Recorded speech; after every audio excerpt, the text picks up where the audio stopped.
জুলাই অভ্যুত্থানের পর থেকে বাংলাদেশ ও ভারতের মিষ্টি সম্পর্ক নুন তো নয়, একেবারেই তেতো হয়ে গেছে। সেই সম্পর্ক মেরামতের জন্য দুপক্ষই চেষ্টা চালিয়ে যাচ্ছিল। এর মধ্যেই আরও এক ধামাকায় দুই দেশের উত্তেজনার পারদ উঠেছে চরমে। দুই দেশের সম্পর্ক নিয়ে ফরেন পলিসি নিবন্ধে উঠে এসেছে নানামুখী বিশ্লেষণ। কয়েকদিন আগে ইন্ডিয়ান প্রিমিয়ার লিগ IPL এর franchise Kolkata night Riders KKR থেকে বাংলাদেশি পেসার মুস্তাফিজুর রহমানকে বাদ দেওয়ার নির্দেশ দেয় ভারতীয় ক্রিকেট বোর্ড BCCI। ভারতের হিন্দুত্ববাদী ধর্মীয় নেতা ও রাজনীতিবিদদের চাপের মুখে এই সিদ্ধান্ত নেয় BCCI। জবাবে গত সোমবার বাংলাদেশের অন্তর্বর্তী সরকার IPL সম্প্রচার নিষিদ্ধ করে।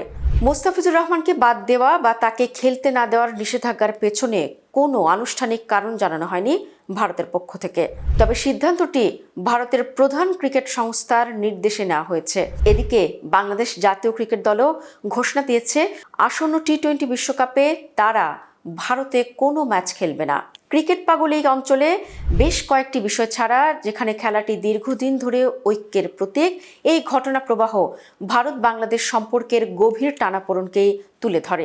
2024 সালে গণ আন্দোলনের মুখে সাবেক প্রধানমন্ত্রী শেখ হাসিনা ক্ষমতাচ্যুত হওয়ার পর থেকে দুই দেশের সম্পর্ক অনেক জটিল হয়ে ওঠে। তবে আগামী 12 ফেব্রুয়ারি বাংলাদেশের গুরুত্বপূর্ণ জাতীয় নির্বাচনের মাত্র কয়েক সপ্তাহ আগে এসে এই সম্পর্ক বিশেষভাবে বিপজ্জনক পর্যায়ে পৌঁছেছে। বাংলাদেশের বহু মানুষ মনে করে ভারত দীর্ঘদিন ধরেই দেশটিতে অভ্যন্তরীণ রাজনীতি ও পররাষ্ট্রনীতিতে হস্তক্ষেপ করে আসছে। অন্যদিকে ভারতের ধারণা, হাসিনা পতনের ফলে ইসলামীপন্থী কট্টর গোষ্ঠী ও ভারতের স্বার্থবিরোধী শক্তিগুলোর জন্য নতুন সুযোগ তৈরি হয়েছে। সাম্প্রতিক ঘটনাগুলো এই দৃষ্টিভঙ্গিকে আরও কঠোর করেছে। ভারত শেখ হাসিনাকে আশ্রয় দিয়েছে, তাকে প্রকাশ্যে বক্তব্য দেওয়ার সুযোগ দিয়েছে এবং বাংলাদেশে হস্তান্তর করতে অস্বীকৃতি জানিয়েছে, যা ঢাকার অবস্থানকে আরও দৃঢ় করেছে। গত নভেম্বর মাসে বাংলাদেশের আদালতে 2024 সালের সরকার বিরোধী আন্দোলন দমনে নিরাপত্তা বাহিনীর অভিযানে শত শত মানুষ নিহত হওয়ার ঘটনায় মানবতা বিরোধী অপরাধের অভিযোগে শেখ হাসিনার অনুপস্থিতিতেই তাকে মৃত্যুদণ্ড দেন। এর মধ্যেই বাংলাদেশে এক হিন্দু পোশাক শ্রমিককে উত্তেজিত জনতা পিটিয়ে হত্যা করে। এই ঘটনার পর বাংলাদেশে হিন্দু সংখ্যালঘুদের নিরাপত্তা নিয়ে ভারতে উদ্বেগ বাড়ে। সাম্প্রতিক সময় বাংলাদেশের কিছু প্রভাবশালী অধিকার কর্মীও নয়াদিল্লির বিরুদ্ধে প্রকাশ্যে সমালোচনা জোরদার করেছেন। তাদের একজন ওসমান হাদি। তিনি গত মাসে গুলিবিদ্ধ হন এবং কয়েকদিন পর মারা যান।